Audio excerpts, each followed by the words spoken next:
Hi there. We're going to find out if you have an ankle sprain or a broken ankle. Now, most people try to use artificial intelligence, AI. They'll ask questions, and I want to touch on that as well, but I'm going to give you some examples of how to examine, do a self-exam, and see, do you think it's sprained? Do you think it's broken? And do you need an x-ray? Do you need a visit? So let's dive into that. Here's an actual ankle. Here we go. Now, ankle sprain, the typical ankle sprain injury that you're going to have is you rolled to the side, the foot inverted in this direction. Sometimes it's pointing down and rolling as well. Step one, if you have black and blue, huge balloon-shaped black and blue ankle, and you heard a crack, go get an x-ray right now. Just stop, go get an x-ray right now.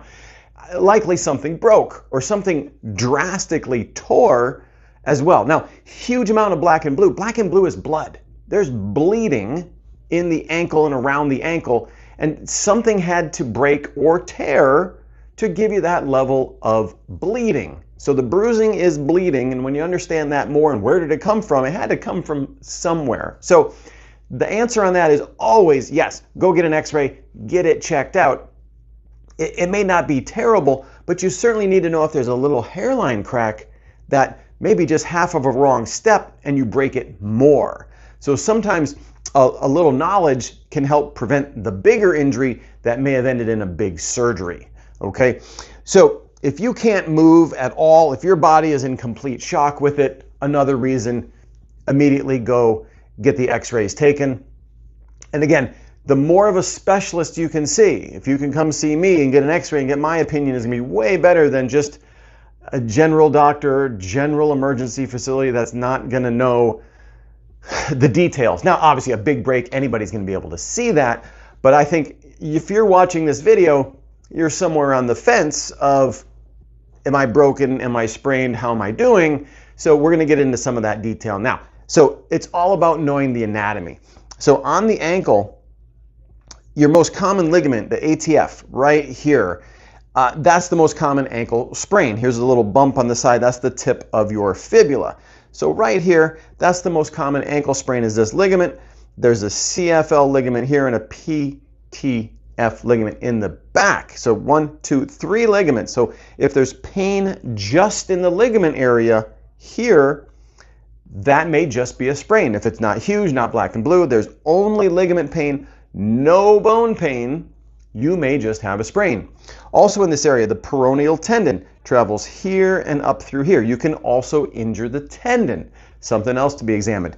If there's pain way up in here, that may just be peroneal spasm, and that may be this muscle going into spasm trying to protect you, keeping it from moving. And basically it's called muscle splinting. It's putting yourself in a cast. That's up here. Likely that's not injured. It's just a secondary finding if it's hurting up there. Other areas to look at, the fifth metatarsal base down here. People say, oh, I sprained my ankle, but they actually broke the fifth metatarsal, or their cuboid could be dislocated or torn in this area. Moving up a little higher, the anterior process of the calcaneus right here also can break in these lateral or inversion type injuries.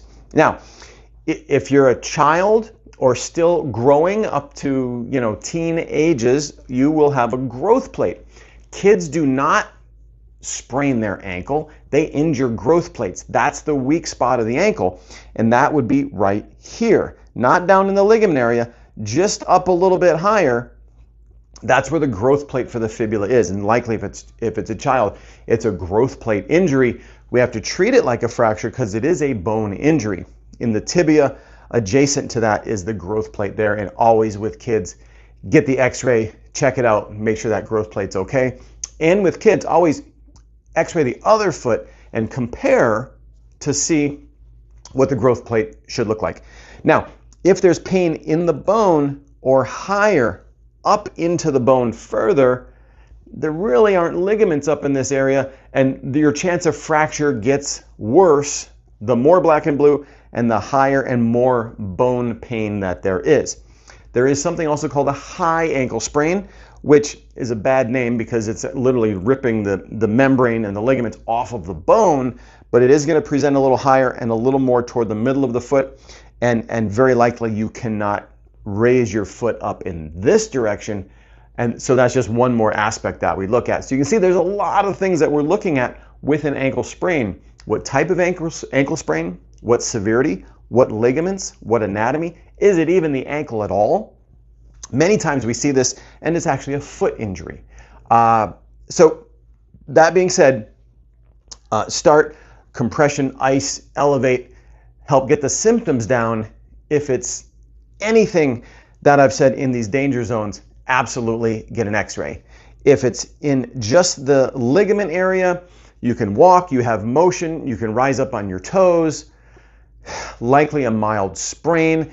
You might want to compress it, ice it, put some type of immobilization on it, give it a day of rest, and then have it checked.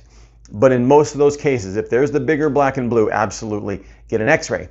If you're on AI and you're asking these questions, don't look, and they may say, oh, there's like if we have college pro athletes and we're trying to get them back in the game, we're going to have tests, the hop test, where we're going to rise up and test stability to get back in.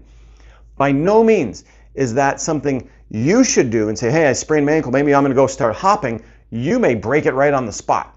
So that's something that's, professional trainer, professional doctors should be able to evaluate first. Should you even do that test and then try it?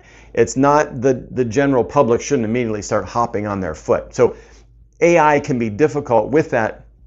And my final AI tip on ankle sprains is if you're going to describe your ankle injury and say to AI, hey, did I sprain my ankle or did I break my ankle?